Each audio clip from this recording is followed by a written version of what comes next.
Hace una semana estaba grabando aves en un parque urbano de mi ciudad. En particular estaba grabando unos rascones de nuca canela, que son bastante bonitos. Pero pronto me di cuenta de que yo no era el único interesado en los rascones. Porque allí, mirándolos de cerca, había un gato. Y aunque dejé de grabar porque ya era muy oscuro y la cámara no daba para más, el gato eventualmente se abalanzó sobre uno de los rascones, que logró escapar por los pelos, bueno, por las plumas. Pero esta simple observación me hizo pensar mucho en el impacto que los gatos han tenido en las poblaciones de aves, en su participación en las distintas extinciones de muchas especies, y eventualmente me llevó a hacer esta serie de videos para poner en contexto una problemática de la que quería hablar desde hace tiempo, pero de la que no me había animado porque es bastante polémica, que es el impacto de los gatos en la fauna silvestre y en particular en las aves. Ya hablamos de las extinciones y como pudieron ver en el top, muchas de ellas están causadas por los gatos. Ya hablamos de los procesos que implica que una especie se extinga y ya hablamos también que uno de esos factores para que una especie se extinga son las especies invasoras. Y ahora toca hablar de los gatos como especie invasora. Para entender esto bien, tenemos que remontarnos hasta el meritito inicio de esta historia. Los gatos, como seguro todos ya sabrán, son felinos. Y los felinos son una familia de mamíferos que agrupa 40 especies. Entre los felinos están los grandes señores del monte, como el jaguar. Pero también hay una serie de pequeños felinos, pequeños gatos silvestres, como el gato de palas, el gato pescador o el gato andino. Son especies que a lo largo de millones de años han evolucionado en distintos lugares del mundo. Y entre estas especies de felinos pequeños está el gato silvestre, que es un nombre bastante creativo, la verdad, cuya distribución histórica original era parte de Europa, África y Asia. Y hace alrededor de 9000 años, en la región del Creciente Fértil en Mesopotamia, estos gatos se dieron cuenta de que había unos primates que caminaban en dos patas, que estaban desarrollando la agricultura y que cuando guardaban los granos los ponían todos juntos, y ahí donde los seres humanos guardaban los granos se juntaban roedores, aves y un montón de animales pequeños. Así fue como estos gatos silvestres comenzaron a acercarse a los asentamientos humanos, y los humanos, viendo a estos gatos, hicieron algo más o menos así. ¡Qué noble y majestuoso ser! Deberíamos adorarlo como un dios y tenerlo de mascota. De este modo, a través de varias generaciones de gatos, estos peludos seres se asociaron con los seres humanos, que les comenzaron a proveer refugio y alimento, y los gatos comenzaron a adaptarse a la vida humana y comenzaron a vivir en grupos relativamente grandes, cuando la mayoría de gatos silvestres son solitarios, y a viajar con nosotros. Así, a través de las rutas comerciales y las migraciones humanas, el gato, ya no salvaje sino doméstico, llegó allí donde los seres humanos llegaron, y cuando la época de los viajes de ultramar comenzó, los gatos domésticos se transportaron al continente americano y a un sinfín de islas a lo largo del mundo. Llegaron a Australia, a Nueva Zelanda y hasta Hawái. Y a lo largo de toda esta odisea gatuna, los seres humanos fueron dejando gatos en un montón de lugares, en islas, en archipiélagos y en general en territorios donde nunca antes, evolutivamente hablando, habían existido gatos así como estos. Y estos pequeños michis pues hicieron lo que su instinto les dictó, que es básicamente reproducirse y cazar y reproducirse y cazar. De este modo retornaron a un estado salvaje, es decir, no domesticado. Asimismo, en la periferia de los asentamientos humanos también comenzaron a existir grupos de gatos que no tenían dueño, que no estaban estrechamente asociados con los seres humanos, pero tampoco eran tan salvajes como los otros. Pero básicamente hacían lo mismo, reproducirse y cazar y de vez en cuando ser alimentados por los seres humanos. Así llegamos al momento actual, y entonces tenemos un montón de especies silvestres de gatos que han evolucionado en distintos lugares del mundo y viven felices siendo parte de un ecosistema complejo. Tenemos un montón de gatos ferales que viven alrededor del mundo y que se han vuelto completamente salvajes y no dependen del ser humano para nada.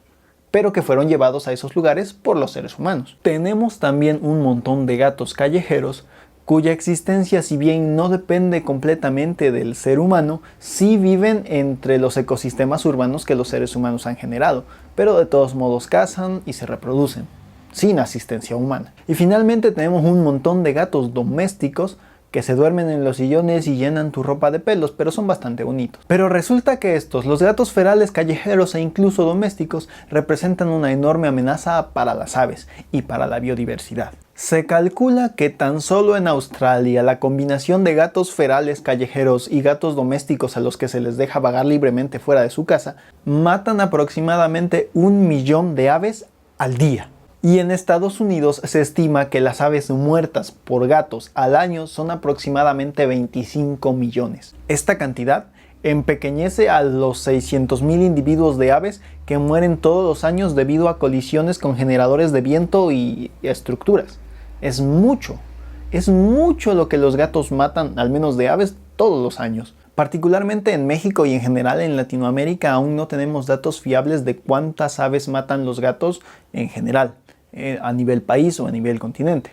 Lo que sí sabemos, por ejemplo, es que en la isla de Natividad, en México, los gatos ferales mataban 45 individuos de pardela vientre negro al mes. Y digo mataban porque en la isla de Natividad ya no hay gatos. Y es que resulta que esas habilidades de cazador que hicieron al gato un acompañante ideal para los seres humanos para controlar las plagas alrededor de los campos de cultivo, en los barcos y en los sitios donde se acumulaba la comida, también hacen de los gatos un peligro para la fauna local. Sobre todo cuando compiten con seres pequeños que a lo largo de toda su historia nunca se vieron enfrentados a un depredador de tal calibre. Ahí tenemos, por ejemplo, la historia del chochín de la isla Stephen. Pero aparte de ser cazadores, hay otra cosa más. Les presento a Toxoplasma gondii. Toxoplasma gondii, los seguidores del canal, Toxoplasma gondii. Este es un parásito causante de una enfermedad llamada toxoplasmosis. Y resulta que los gatos son uno de los reservorios ancestrales de este parásito. Y aunque la toxoplasmosis se puede encontrar en varios mamíferos, incluyendo a los humanos, y muchas veces es una enfermedad asintomática, es decir, que no sientes nada cuando la tienes, en las aves es un caso distinto. Y cuando se contagian de toxoplasmosis, las cosas se ponen bastante feas. Como por ejemplo lo que le ha pasado al cuervo hawaiano, que enfrenta prácticamente la extinción debido a la infección por toxoplasmosis que ha sido transmitida, adivinen por quién, por los gatos. De este modo tenemos que los gatos han sido piezas claves de la extinción de al menos 60 especies de aves en los tiempos recientes. Y precisamente una de las familias más afectadas tanto por la extinción como por los gatos han sido los rascones, como los que les mostré al inicio del video. Uno se puede imaginar esa misma escena de cacería, gato contra rascón, en un montón de islas en el Pacífico, en un montón de lugares de África, en un montón de lugares de Asia, en un montón de lugares de América. Y muchas veces los gatos sí tienen éxito. Y ante toda esta evidencia ustedes pensarán que tal vez yo les tengo un odio acérrimo a los gatos. Pues no exactamente. Señor gato, ¿qué opina usted de la problemática de los gatos callejeros y gatos ferales? Le traduzco.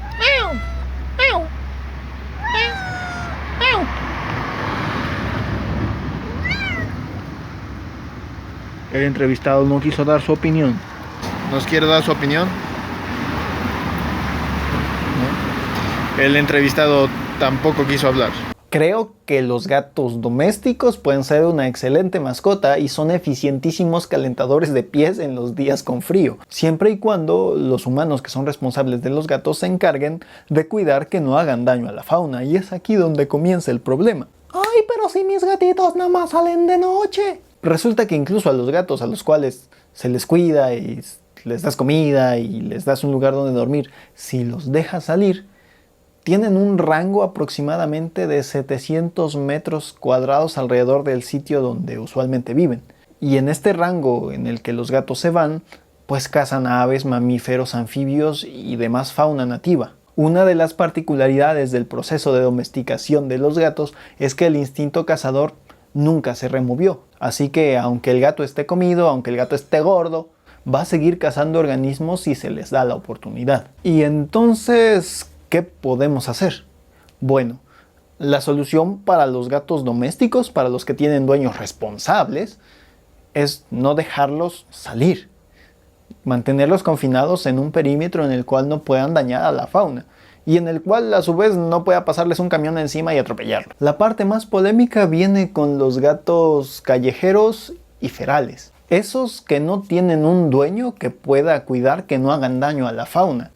Para resolver este problema la respuesta es complicada.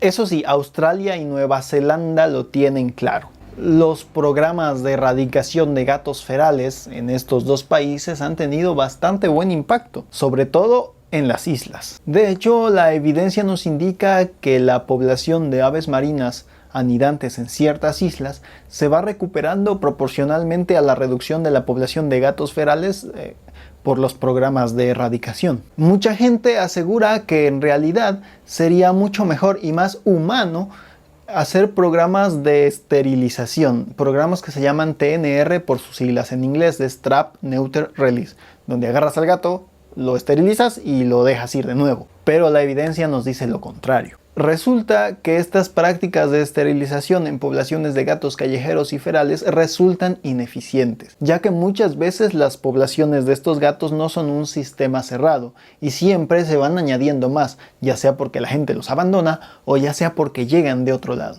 Entonces, los gatos que en primer lugar aún esterilizados siguen cazando, siguen impactando a la fauna del mismo modo y sigue habiendo más gatos que nacen. De este modo, solamente el usar campañas de TNR no resulta viable si lo que pretendemos es que los gatos dejen de reducir el número de individuos de alguna especie que está en peligro de extinción y que no puede esperar el suficiente largo plazo para que los gatos envejezcan, se mueren y dejan de cazar. A puro Trap, Neuter, Release, seguramente la pardela de Townsend ya estaría extinta. En realidad, como todo problema complejo, el control de los gatos callejeros y ferales pasa por varios lugares, tanto por la erradicación de individuos, como por la aplicación de los programas de TNR, como por el apoyo de los dueños responsables de gatos.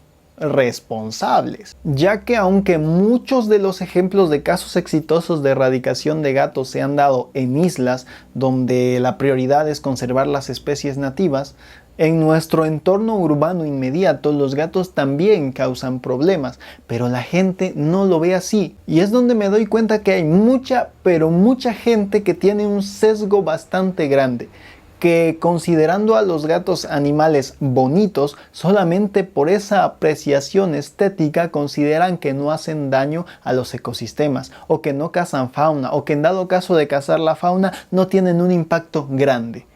Y ya vimos que no es así. Y usualmente esta gente pretende minimizar el problema diciendo cosas como pero es que el ser humano extingue más especies. Pero aquí ya hemos visto que los procesos de extinción por causas humanas no son simplemente que el ser humano se pare en un sitio y las especies desaparezcan, sino que tienen varias causas y una de las causas es precisamente la introducción de especies invasoras como los gatos. Y si nos extinguiéramos nosotros de repente porque sí, eso tampoco solucionaría el problema porque los gatos ahí seguirían. Y hay otros que dicen, pero es que los gatos no tienen la culpa, son peluditos.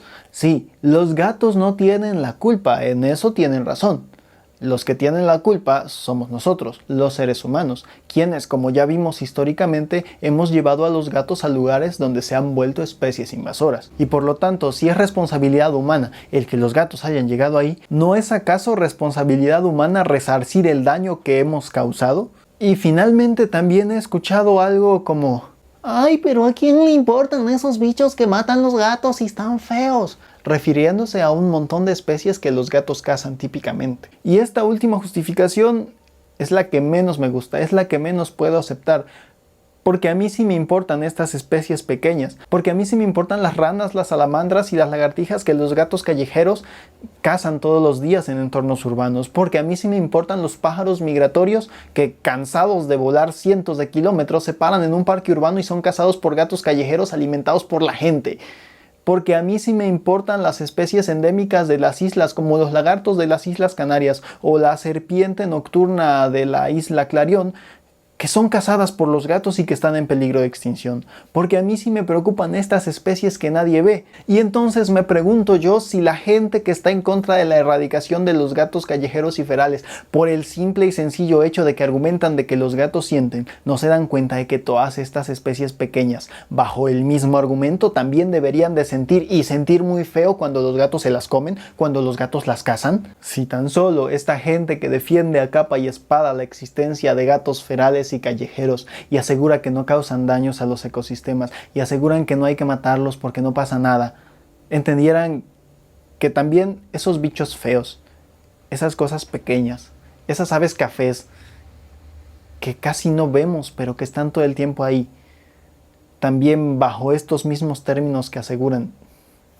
Tal vez si la gente conociera un poco más acerca de su fauna local y entendiera el impacto que tienen las especies invasoras y en particular los gatos sobre ella, tal vez las cosas fueran un poco distintas. Y por eso es que en los videos que hago de aves me enfoco en las especies que tal vez casi nadie conoce, en las especies grises, cafés, que están allí, pero que nadie ve.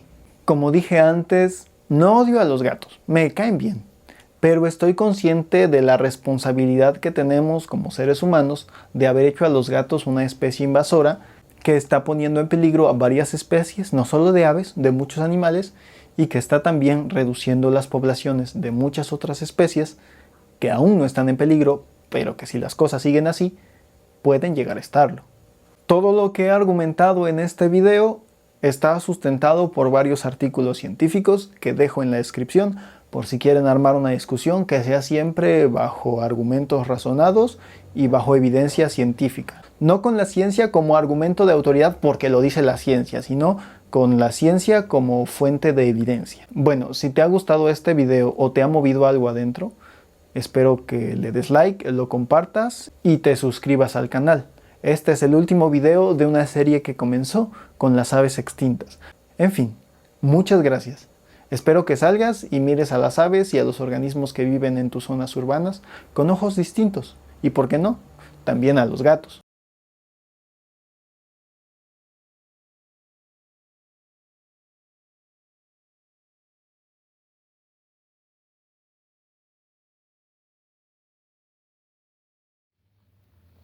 Ya levántate, ya pasó el video, ya.